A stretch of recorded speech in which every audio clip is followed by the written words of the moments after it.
తెలంగాణ ప్రాంతంలో బ్రిటిష్ వారికి నిజాం రజాకార్లు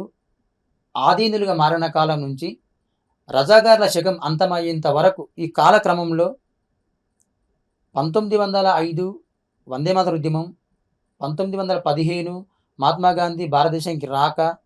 ఆ ప్రభావంతో తెలంగాణలో కవులు రచనలు రాయడం, వాళ్ళు ఉద్యమంలో మమేకమవ్వడము, 1920, 21 ఆ కాలక్రమంలో ఆంధ్ర మహాసభలు ఏర్పాటు చేయడం, ఆ మహాసభల ద్వారా ఇక్కడి ప్రజలని వాళ్ళు చైతన్యం చేయడం, మనకు తక్షణమే స్వేచ్ఛ కావాలి, రాజ్యాంగం మనం రచించుకోవాలంటే మనకు స్వరాజ్యం కావాలి అని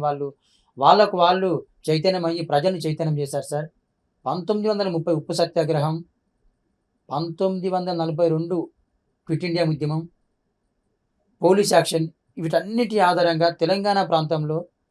కవులు ఉద్యమంలో పాల్గొంటూనే ఈ ప్రాంత ప్రజల్ని ఎలా ఉద్యమంలో మమేకం చేయాలి, వాళ్ళని కూడా ఉద్యమంలో మమేకం చేస్తే మనకు స్వరాజ్యం తొందరగా వస్తుంది, మనం నిజాం రజాకార్ నుంచి తొందరగా స్వేచ్ఛ పొందవచ్చు అని వాళ్ళు సాహిత్యం రాశారు సార్.